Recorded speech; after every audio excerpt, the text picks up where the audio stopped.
Hello friends, welcome to CEC Live Lectures. Dear friends, today in this session we would be continuing further in our series on gender and education. Today we are going to talk on women development and empowerment, and for the discussion on the topic we have with us in our studios Dr. Shruti Vip. Dr. Shruti Vip is Assistant Professor in Department of History, PGDAV Evening College, University of Delhi. Dr. Vip's immense experience and his love for the academics would definitely help us out in understanding this topic in detail. The topic today, as I've already told you, is women development and empowerment. So let's welcome our guest, Dr. Shruti Vip, and let's try to gather maximum knowledge through her. Hello, ma'am. Welcome to the lecture. Hello, Geetika. Thanks a lot for this wonderful opportunity. As we were discussing the issue of women leadership, so a very logical culmination of the topic would be to discuss empowerment and how any kind of development, when we are talking in terms of gender, how it leads to or should lead to empowerment. So in order to understand the ground reality, I would like to begin the discussion by sharing with the audience some interviews that were conducted as part of a research project. These interviews were conducted with a number of women who were placed at higher positions, higher academic posts or at administrative posts, and an attempt was made as to gain an insight into their minds and to analyze how they viewed themselves and their life situation. So based on these observations, then we would be discussing the issue of development and empowerment theoretically as well as philosophically.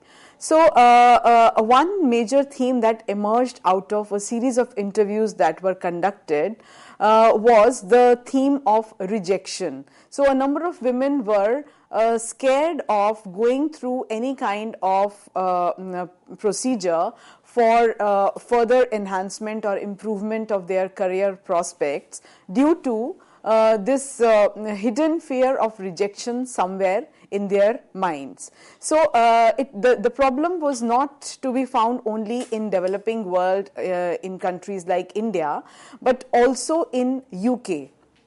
So the research pointed out that women were 2.5 times more likely to be unsuccessful in applications for senior posts.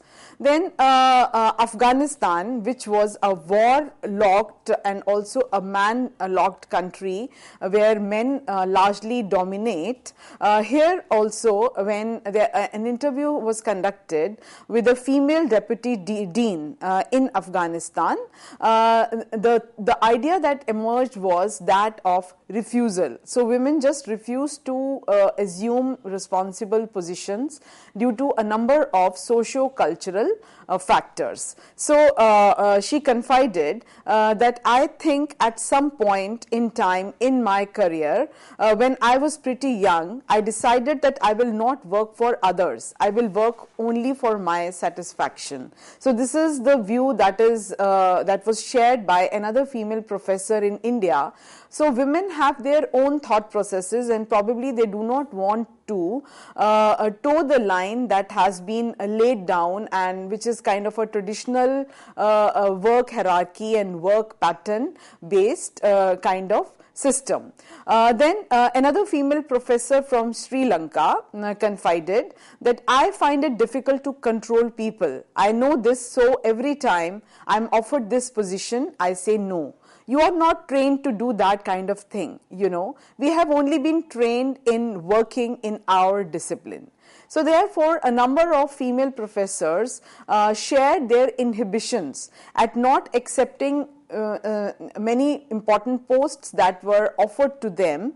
So even if the posts were being offered to them without proper training and grooming, these were of no use, because there were some inbuilt inhibitions, again, which were rooted in the socio-cultural background of these women, and probably the way their families had brought and raised them and groomed them has had a deep impact on their psyche. So these inhibitions continued to play an important role even if they had matured so much in life. Then another theme that emerged was that of reluctance. So a large number of female professors or even those women who were at administrative posts were found reluctant to accept greater responsibility, and they were happier remaining where they were. So another female professor from Sri Lanka confided that I would much prefer not having to deal with people administratively. So that was a big challenge for this professor.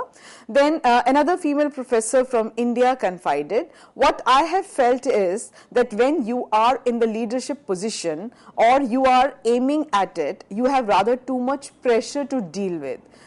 Then another associate professor from Nepal confided, I don't want to get tangled in administrative issues and I wouldn't get much time to do my own study and then do other things that I would like to do. So therefore, these kind of apprehensions definitely influence women's decision making process, and very often they refuse to assume positions of power that are due to them or which are offered to them as a part of seniority or as part of rotation. And so here again I would like to point out that the way female students are given responsibility and given leadership positions right from schooling would definitely bring about change in the mentality and would definitely empower women much more. And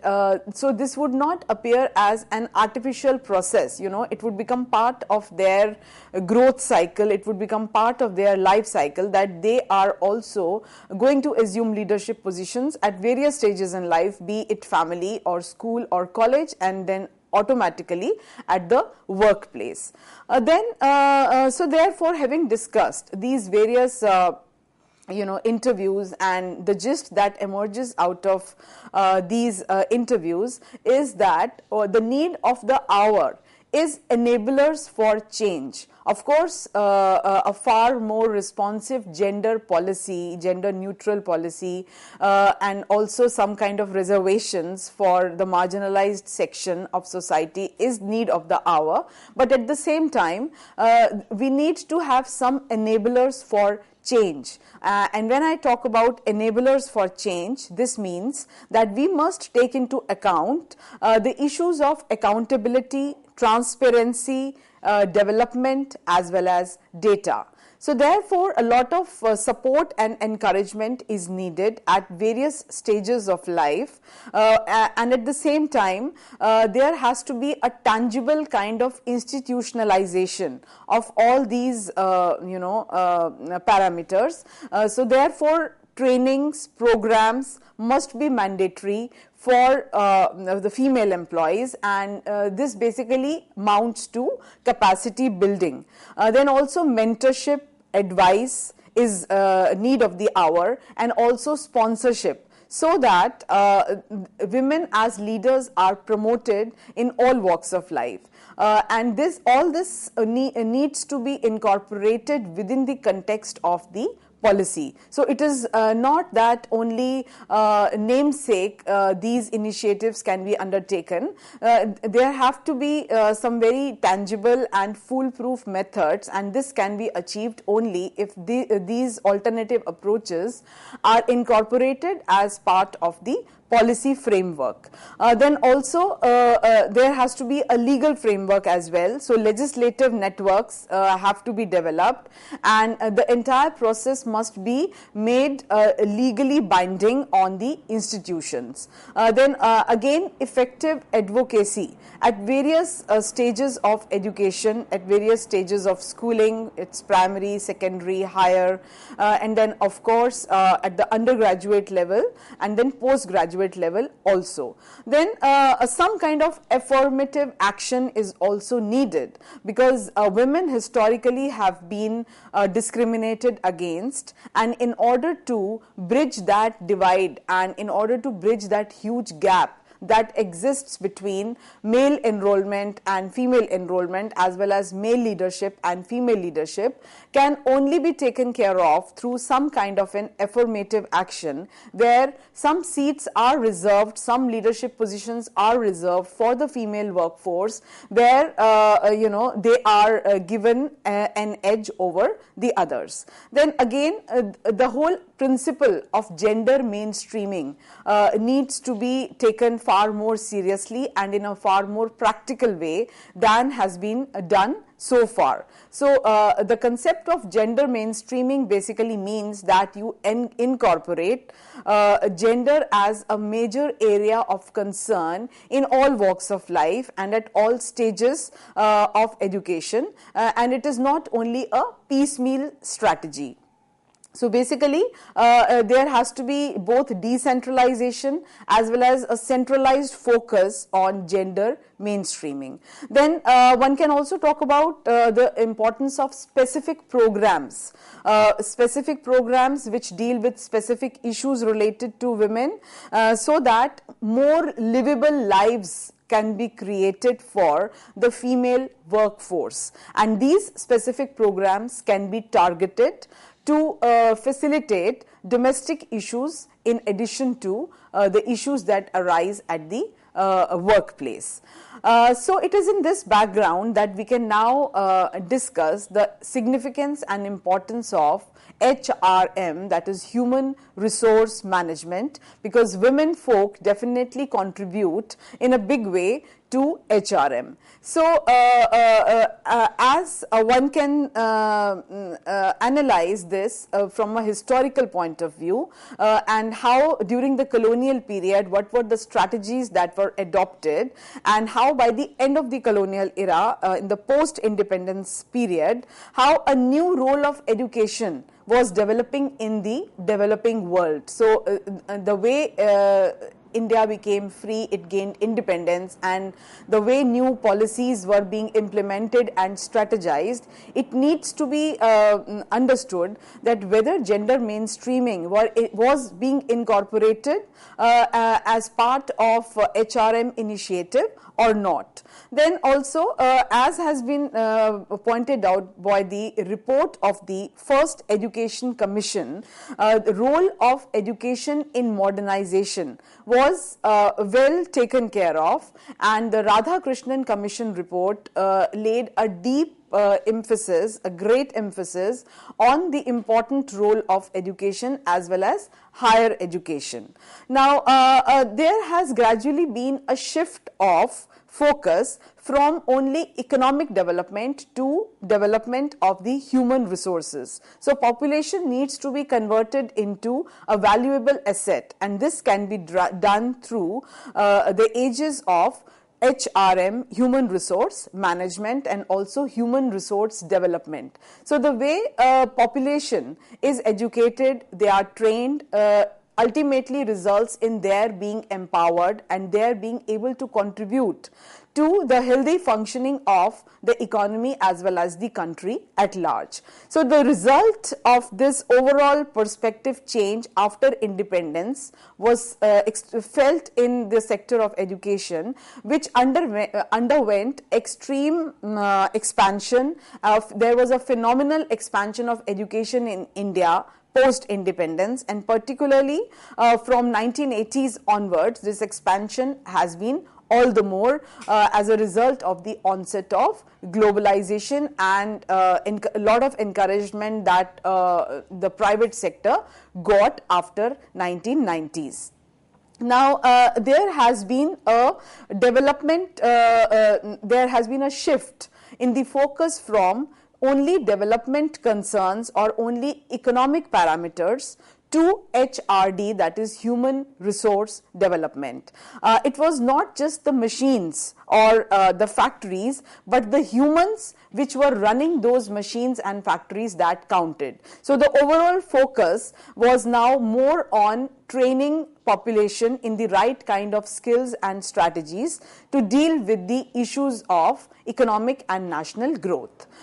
So having discussed these various issues which women have experienced and the way new strategies need to be devised to face the challenges, we would now discuss in greater detail the concept of development and the concept of empowerment and how both these are closely interrelated.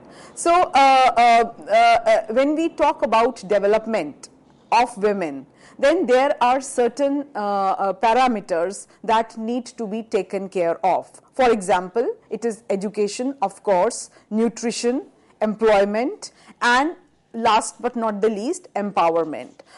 It is need of the hour to see that women are not only educated and they are not only serving in the workforce, but they are also placed at the leadership positions and they are also able to wield power, because why should power only be limited to single sex in the country? So therefore the whole issue needs to be addressed in the right perspective, and dealing with the issues of femininity and masculinity, it is very important that a healthy balance is maintained. So I would now also like to discuss as to how the change began and how the concept of empowerment and women's development took center stage. A very important role in this was played by some international developments. For example, the first World Conference on Women which was held in 1975. It stressed on equality, development and peace. So the very concept of development vis-a-vis women was raised at this international forum.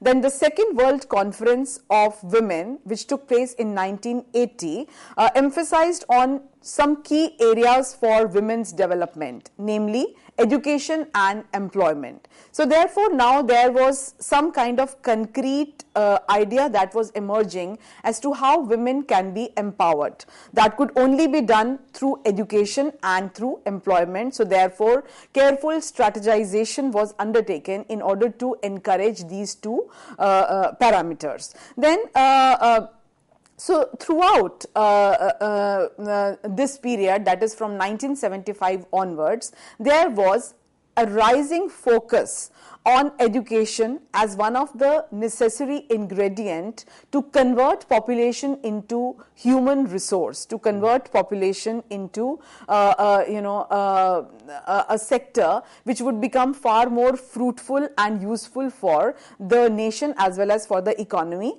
as a whole and also for the world. So therefore there was lot of focus on degree of women's participation also. So the social issues, the political issues and the economic issues all were intricately linked to women's participation, and how this could more and more women could be mobilized to participate in workforce, and before that to partake in the educational endeavors that were starting in various countries. So education, it was realized, fuels it furthers the progress of economic growth, human development as well as advancement. So therefore the core strategy that HRD was going to incorporate was an enhanced focus on education, skills, training, proper mobilization of the workforce, and it was really taken care of at the international forums that women became healthy partners in this overall strategy of conversion of population into human resource. So it is in this background that one can discuss the concept of development and women, which ultimately is linked to the issue of empowerment. So development, how can one describe development? Development can be defined as a comprehensive economic, social, cultural and political process. So it is not that development can only be measured in terms of economic growth. Rather, it is a holistic process, and it aims at a constant improvement of the well-being of the entire population and of all the individuals. And it also means a free and active participation in development and a fair distribution of benefits arising therefrom.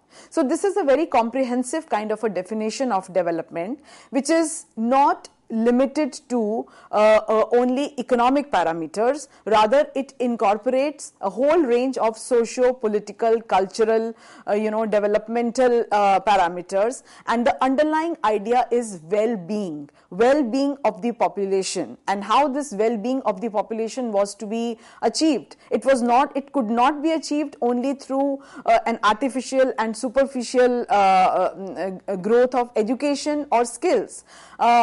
There was a need to also incorporate the issues of health, maternity, family health, nutrition, hygiene, etc. And all these taken together along with an increased participation by women both in education and the workforce, that the truest form of development could be talked about. So one can now also discuss four major types of usage of development.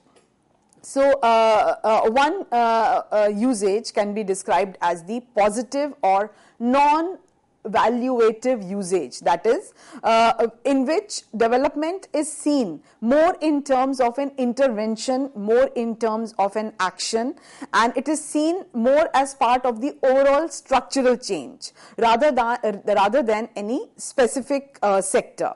Then a more evaluative usage, that is, the way it can be seen as a tangible and perceived in a tangible form.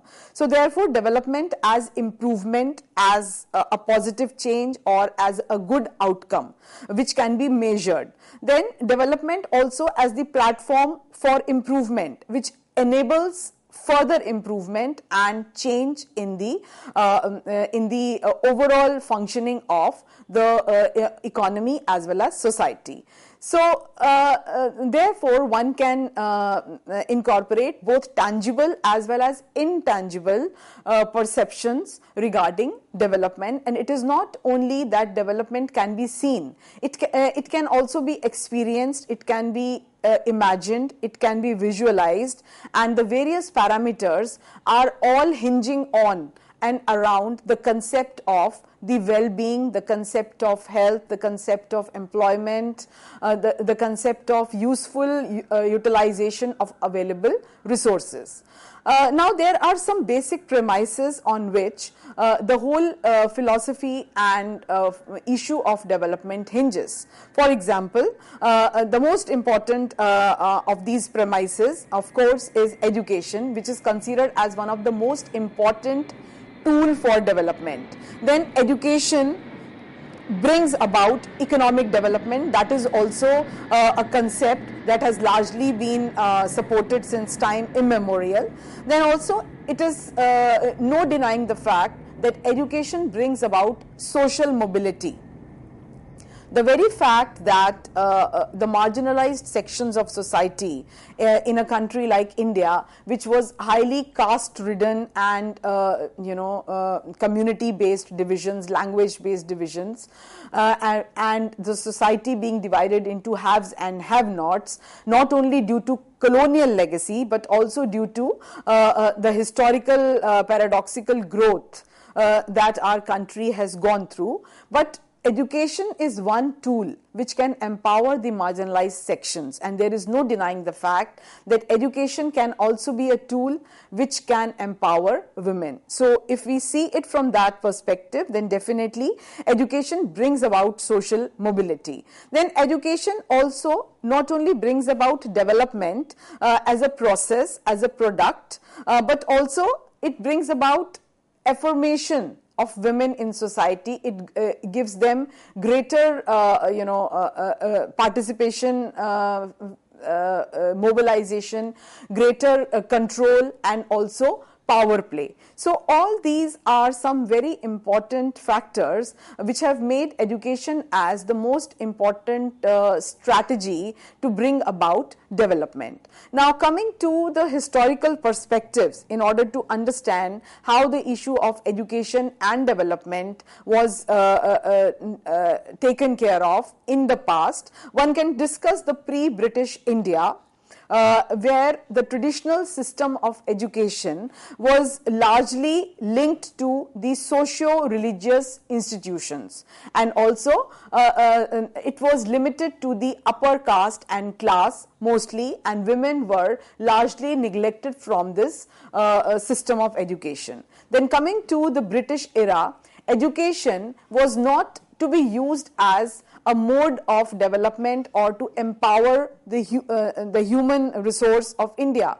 It was merely going to be a tool for colonial power, and its goal as well as its objective was limited to this only. Now, coming to the post-independence era from 1947 onwards, there was a historical shift and a complete transformation. The way the colonial state viewed and objectified education was completely different from the way our constitution makers viewed and wanted to make use of education. So therefore, right at the onset, there was a stress on universalization of education. The stress for universal education, education being open to all castes, communities and creeds without any biases, without any discrimination, was the hallmark of our constitution. Then also education was recognized as a tool for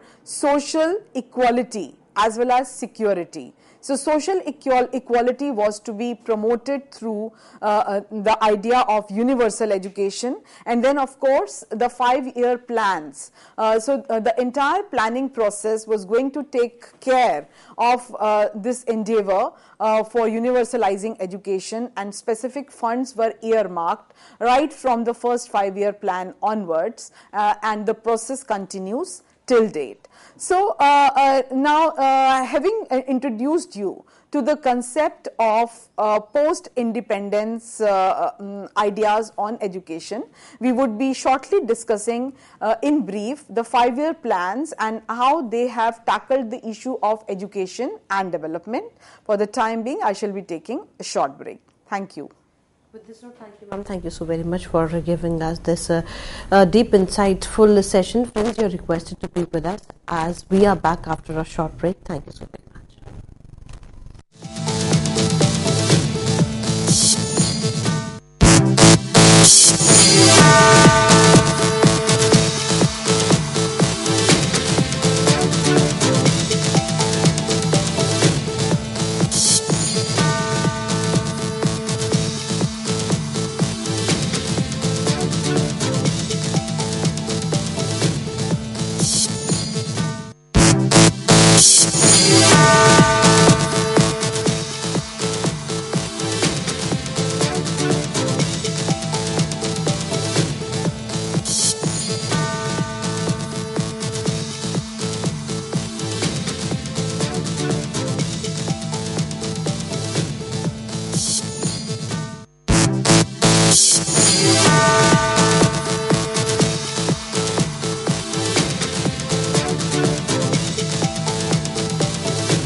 Hello friends, welcome back to this session. Dear friends, as you know that we are talking on women development and empowerment, and for the discussion on the topic we have with us in our studios Dr. Shruti Vip.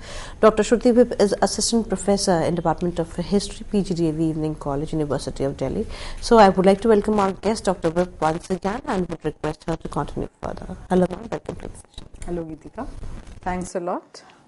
So dear friends, we were discussing the planning process that started after independence and how the issue of education and women took center stage right from the first 5-year plan. So I would be briefly discussing the focus that each plan undertook vis-a-vis education. So the first 5-year plan took special measure to solve the problem of female illiteracy, because this problem was rampant at the eve of independence, because no special measures had been undertaken by the colonial regime to eradicate illiteracy among women.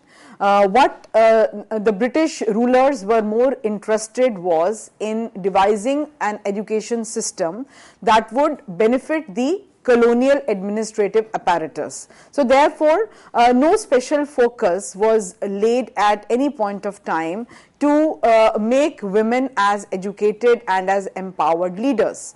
So this initiative started from the first 5-year plan onwards. Then the second 5-year plan focused on an expansion of educational facilities, while the third launched various schemes to benefit female education specifically. Then the fourth 5-year plan undertook large-scale expansion, while the fifth 5-year plan emphasized on equality of opportunities and also a focus on social justice.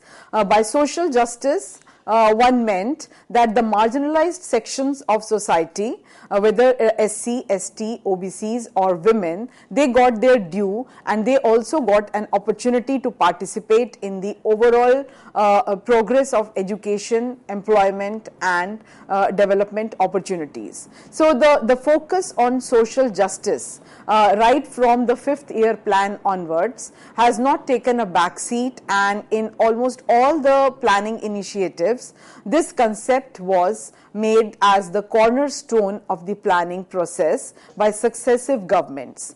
Then the 6th 5-year plan raised the issue of women education as a major program for development. So it was this can also be described as the WID approach, that is women in development. So it was realized that unless and until women were incorporated in the entire development planning, then the country could not really make progress, because 50% of the population consisted of women folk, and unless and until they were educated and they were also contributing to the overall economic progress of the country, they were contributing in the entire production and development progress, the country would not really move forward. Then the 7th plan focused on restructuring of educational programs to eliminate gender bias, priority for girls' enrollment at all levels of education.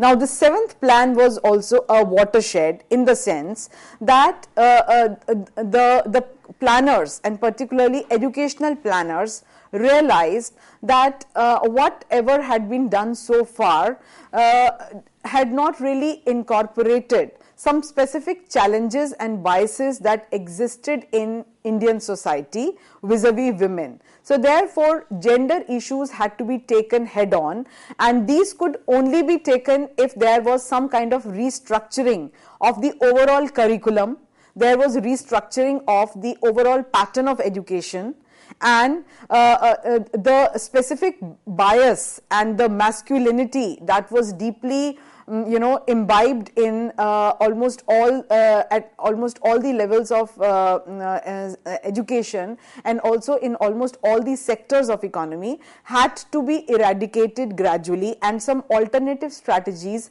had to be in place. So therefore, 7th plan onwards, there was a lot of focus on restructuring and creation of alternative strategies, and also provision of some new restructured, reformed educational programs to focus on an increased participation of the neglected sections of society, both in education as well as in development development programs. Then the 8th 5-year plan gave special focus to universal elementary education, that is UEE, because it was realized that too much focus on higher education was not going to achieve the desired results, because if the base is weak and if women are not able to even complete elementary levels of education successfully due to the problem of wastage, dropout, stagnation, etc., the issue of early marriage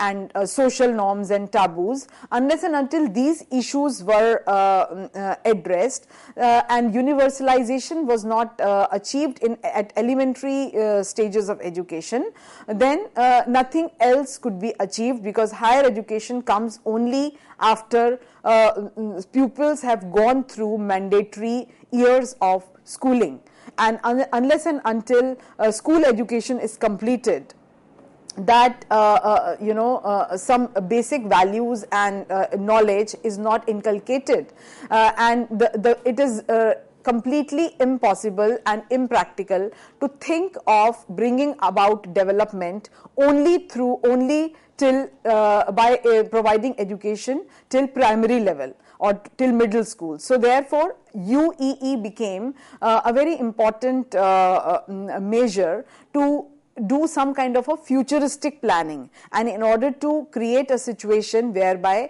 more and more students are ready to participate in education, not only complete school education but also be ready to participate in professional and higher education.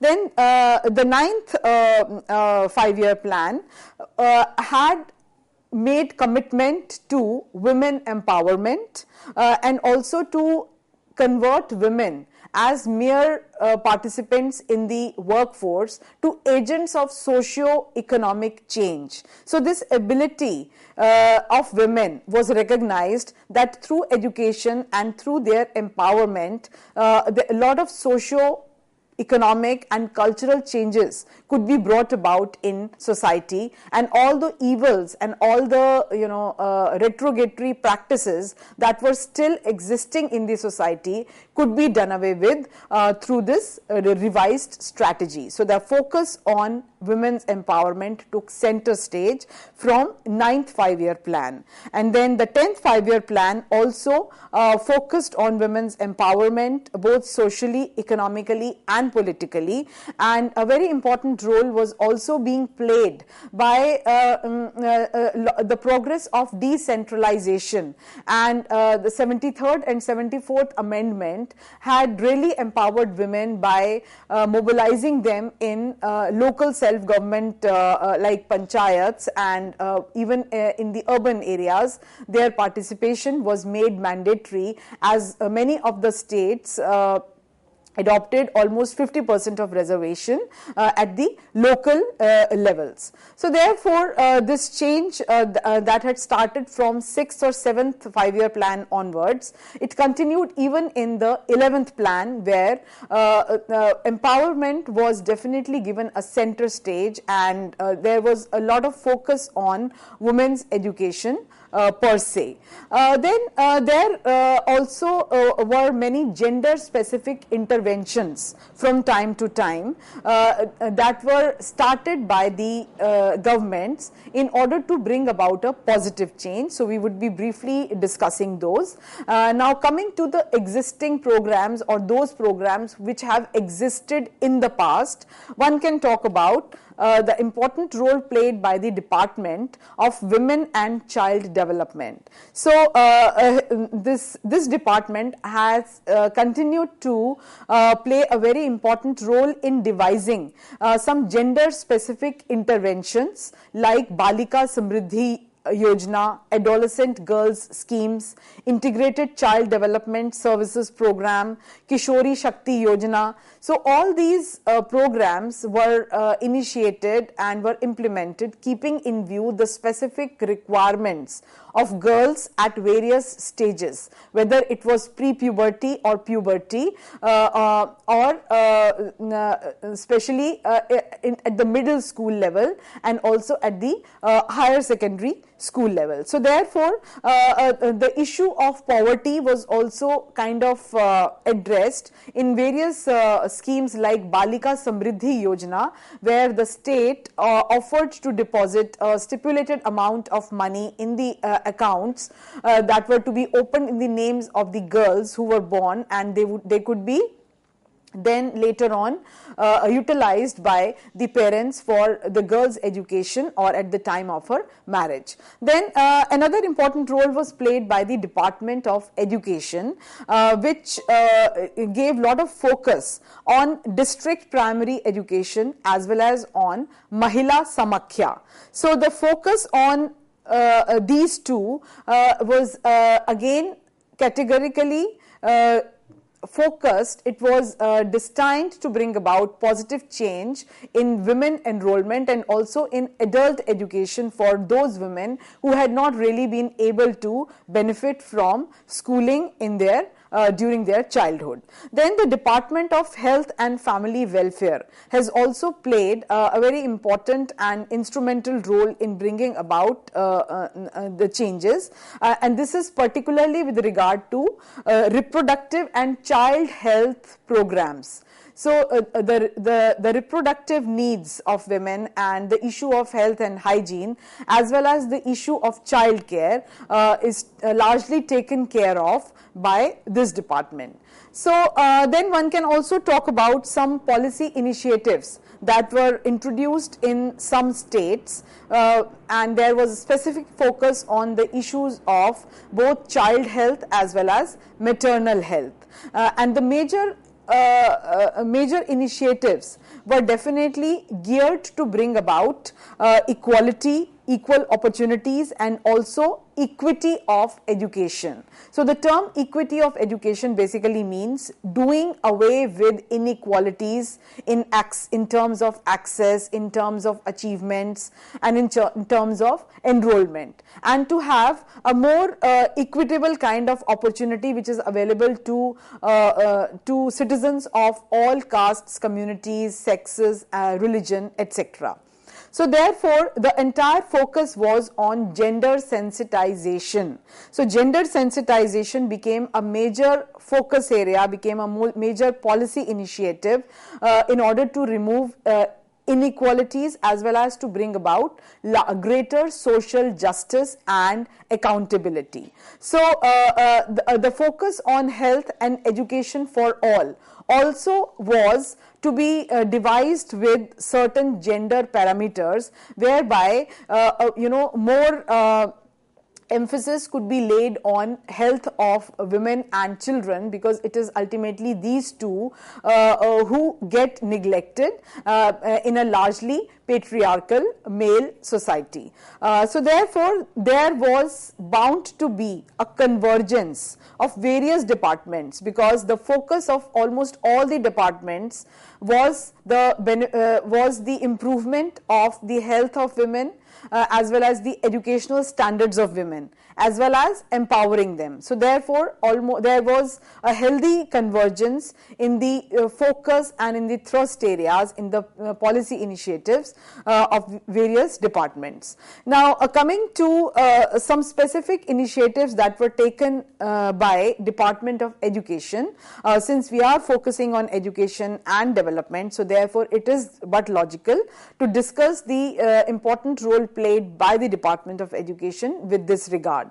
So one, of course, an important role that is played by them is the awareness drive, the propaganda and the propagation of the whole concept of educating women in order to bring about a positive change in the life of families. Then the enrollment drive, which was exclusive for women, called specific strategies devised for female students. Then there were some convergent efforts by women and child welfare departments, as well as education departments, as well as social welfare departments. So these three departments have been working in convergence in some kind of partnership, and also devising strategies, ways and means to bring about a holistic approach to the overall problem of female illiteracy. Then girls' education is made free in many states from class 1st to 12th standards, which again has been has largely been done in order to achieve women empowerment. Then free textbooks, availability of free textbooks, notebooks, bags, etc. for girls, and availability of number of other SOPs like cycles, bicycles, for example in states like Bihar, in order to promote the cause of female education, and in order to do away with the problem of accessibility, because many of the schools are at huge distance from the residence, and it is not possible to cover these distances on foot. So therefore a provision of such SOPs by the state governments has really been helpful and fruitful, and similarly provision of IT facilities, provision of laptops, and encouraging the youth to make use of technology has done a great deal in attracting them to the schools. Then a reservation of almost 50% and 30% in recruitment of teachers to primary and secondary levels. So with this kind of reservations for women teachers, again there has been an attempt to facilitate their employment and to do away with the barriers that have existed so far in terms of their access to education and gainful employment. Then gender sensitization through various programs that were conducted from time to time, and which were also a part of the convergence strategies of the various departments that we have discussed so far. Then a very important role that a woman plays is that of childbirth. So the reproductive health and the care of the newly born child.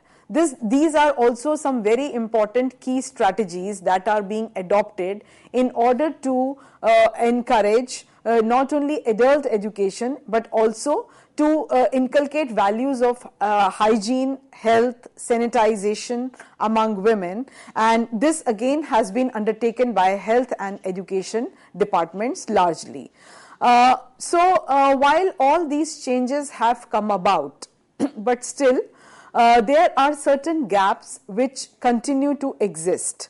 And these gaps in the policy initiatives have definitely hampered a free flow of funds as well as a successful implementation of various schemes. So now we shall be briefly discussing what are the various gaps that exist in these various gender or women empowerment strategies that have been introduced by various departments from time to time. So one is the issue of funding, the issue of sustainability. So very often what happens is that the programs are started, but then when it comes to delivering and carrying on due to shortage of funds or due to bureaucratization, there is a break in the process. Then very often convergence is not very effective because different government departments, as I just said, are ridden in bureaucratic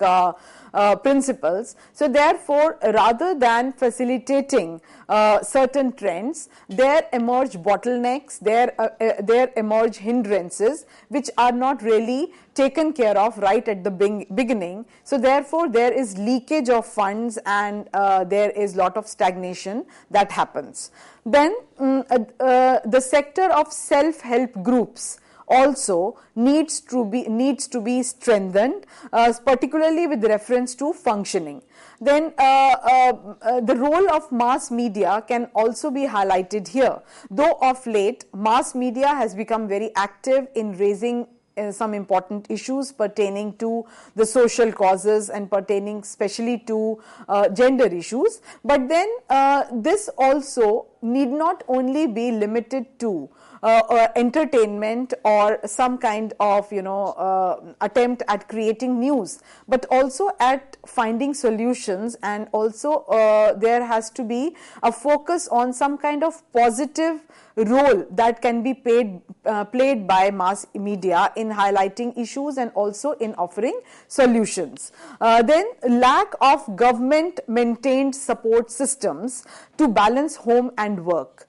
This definitely is a problem that is faced by women in the workforce, because the government is only focusing on the office environment and it is not really trying to look into what is personal.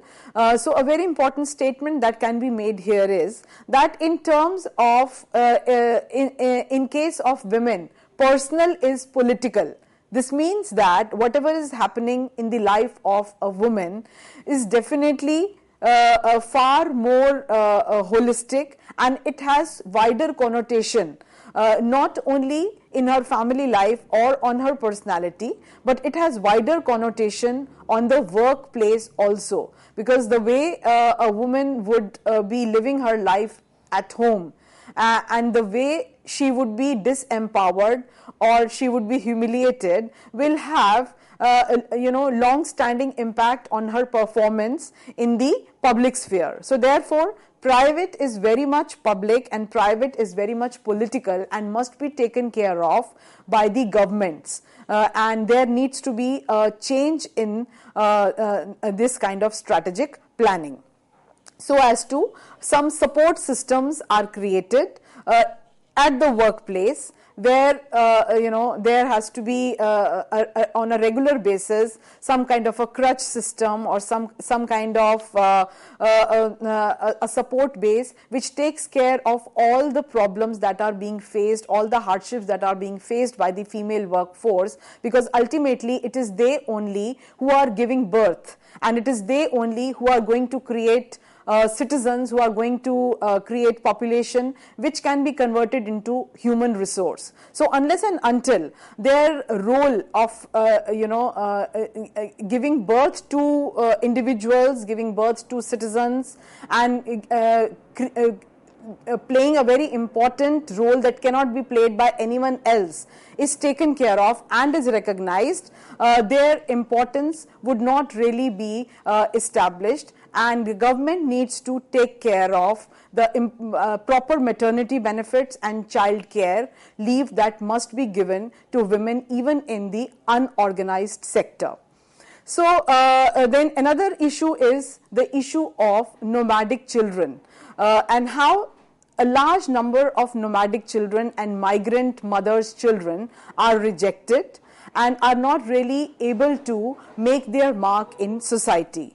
Then also a number of pilot projects refuse to take off. So while they are there on paper, but they are not really implemented seriously, which again results in lot of wastage and stagnation of resources. So all these kind of leakages must be plugged in on time, so as to have a judicious usage of available resources.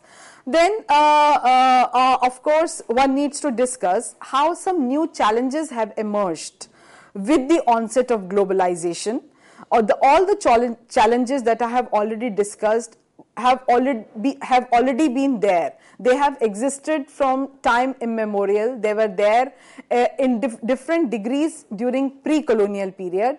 Then there was some kind of strategic planning to bring about some change after 1947, but then 1990 happened, and with globalization, a new trend that has started, which has started impacting women in different ways. So therefore, the whole concept of education for all, which was instrumental in bringing about a changed emphasis on primary and elementary education from 1919 onwards, can only be successful if these specific challenges pertaining to women are taken care of. So therefore, one major change that needs to be highlighted is that from an earlier shift, from an earlier emphasis on women in development, now the focus is on gender and development. So it is not as if women have to be added like salt and pepper in various government schemes. In fact, they have to be the drivers of change themselves, and this is the whole concept of gender and development, rather than only considering them as tastemakers and adding them to the schemes in order to enhance its flavor. Then another change that has come about is women's work is now valued more and accounted for more, and also there is an attempt to create more opportunities. Rather, globalization needs women's participation, because most of the services that are provided by women are at very cheap rates and in a far more efficient manner. So therefore, a large number of workforce today comprise of women. Then also the educational methods and process to meet the needs of the postmodern world has changed, and now there is far more emphasis on skill-based training and on professional courses rather than academic courses, which earlier were not really able to generate jobs. Then also there has been attempt to replace the paternal type of system. This paternal type of system, both at the level of family as well as at the level of the workplace. So therefore, this change also that has happened with the opening up of the world and with the opening of newer horizons and with the creation of newer job opportunities, and also with the rising demand for more and more money by the families due to rising inflation, has opened the doors for women to participate in the overall production process.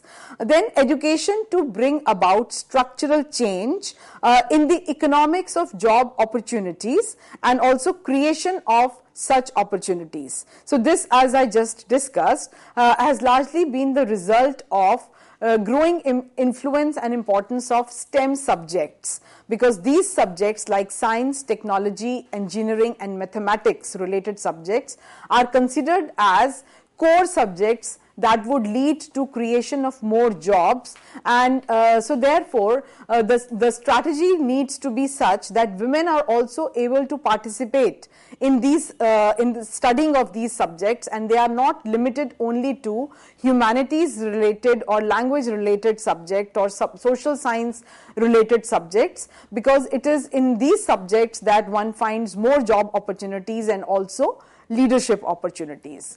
So having discussed these various issues, now I shall take a short break and then resume with some more points. Thank you. With this note, thank you, ma'am. Thank you so very much. And dear friends, we believe that you might have gathered a lot of information from today's session. And we request you to write to us at info.cec@nic.in if you have any queries or feedbacks.